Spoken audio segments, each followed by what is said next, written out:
The Donald Trump administration has always been an administration shaped by and for billionaires. Perhaps the person who best exposes this is not even an elected Democrat, but comedian and actor Bill Burr. Burr had previously criticized Elon Musk, causing him to suspend his Twitter account. Now his target is Donald Trump and the Gestapo-like ICE police forces. Burr's harsh criticism has driven Trump into a rage. Before diving into the details, if you enjoy this kind of content, don't forget to subscribe to my channel, The Liberty Left, and like the video. These small gestures of support mean a lot to us. Before we get into Bill Burr's words, let's hear from Dan Goldman, who made a similar warning. Arresting and detaining immigrants who were here to appear in front of a judge as part of their court case. This is Gestapo-like behavior, where plainclothes officers wearing masks are terrorizing immigrants who are doing the right thing by going to court, following up on their immigration proceedings, and trying to come into this country lawfully, which is through asylum.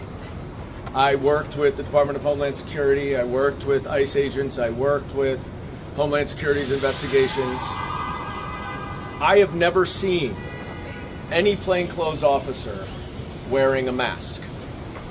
And I asked them, why are you wearing a mask? One person told me, because it's cold. I asked him if he would testify to that under oath, and he walked away and wouldn't respond to me. Another person admitted that they're wearing masks so that they are not caught on video. And my question to them is, if what you are doing is legitimate, is lawful, is totally above board, why do you need to cover your face? Law enforcement officers do not cover their face. And in fact, the Trump administration is cracking down on universities for allowing protesters to wear masks. Okay, listen up. Trump's masked ICE agents are raiding and arresting asylum seekers on their way to court. Those going to court. The Gestapo comparison comes from Dan Goldman, not me. And why are the agents masked? One guy says, "It's cold." Is it cold? Come on, don't laugh. Stop being funny. This is terrifying. Another one confesses, to avoid being filmed, they're hiding their faces. Why? If you're doing something legal and legitimate, what are you hiding from? Does the police ever hide their faces? But this is where Trump's hypocrisy really shines through. He attacks masked students protesting the government at universities as terrorists. But when his own paramilitary forces hide their faces, it's no problem. How convenient, isn't it? We don't say oppression is the very purpose for nothing. In this man's regime, cruelty must be particularly ostentatious, just to scare and intimidate people, just like separating children from their families. This is a systematic habit.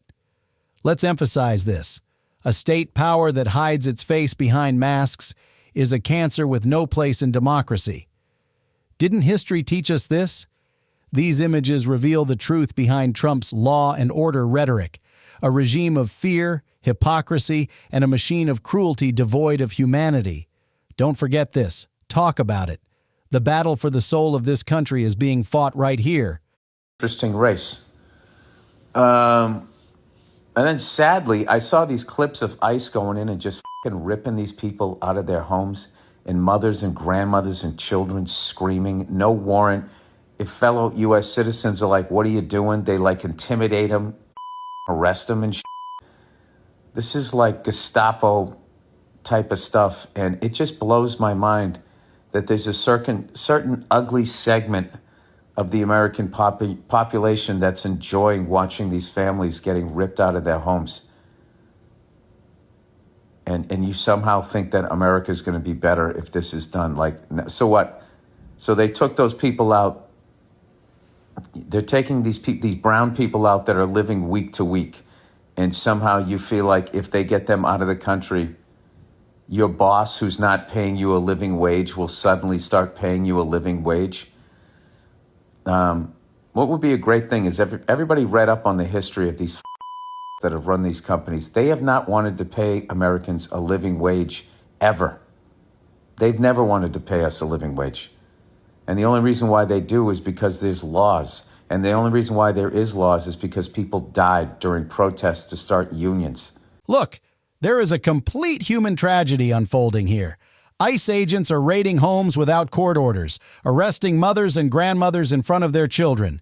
And the saddest part is that there are people who enjoy watching this happen. It's as if deporting immigrants will magically solve economic problems. Let's talk about the facts. If your boss is barely paying you the minimum wage, it's not because of immigrants. It's because of a system of exploitation that's been going on since the 1800s.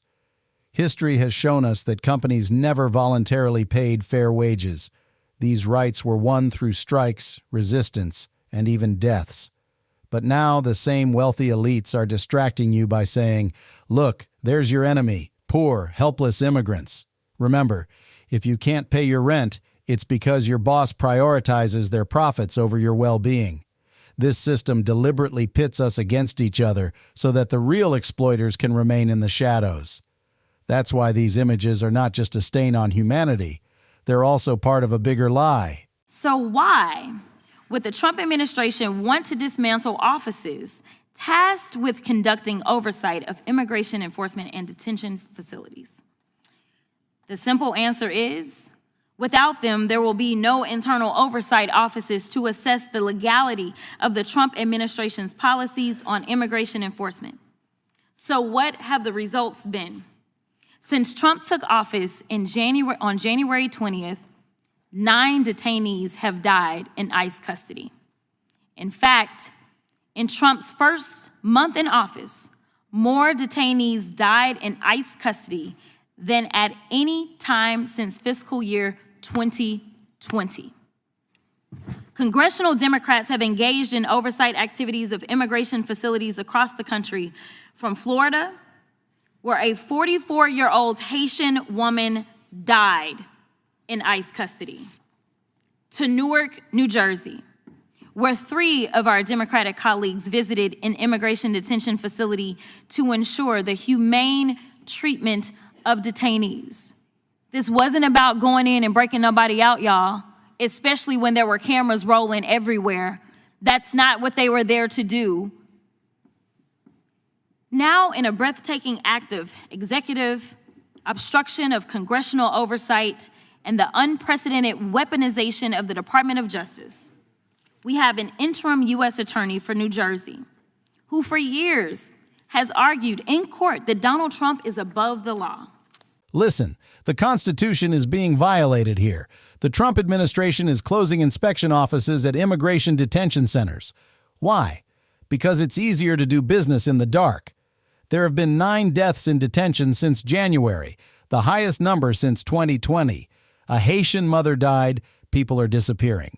So what happens when Congress members go to the centers for oversight? Trump's law and order prosecutor, who just yesterday said the president is above the law, is now charging Congress members with interference with the law. The height of hypocrisy. Federal law is clear. DHS cannot prevent a congressional member from conducting an inspection. The Constitution's speech and debate clause protects this right. But for Trump, the Constitution is worthless. In Watergate, they forced the man to resign for secretly wiretapping the administration. But now they're trying to imprison those conducting inspections openly. This isn't just about immigration. It's the murder of democracy. What they fear is the documentation of their abuses. This is what they mean when they say, cruelty is the goal. If we remain silent, this oppression will turn on us tomorrow. Remember, tyrants first break the laws, then they write the laws themselves. Resistance begins today in New Jersey. Here's what's really scary. Donald Trump isn't just unleashing his masked gangs on people, he's also arresting those who try to hold them accountable. This is exactly the police state he is trying to establish. But we at the Liberty Left will fight this regime of oppression every day. If you want to support this fight, you can subscribe to our channel, like this video, and leave a blue heart in the comments.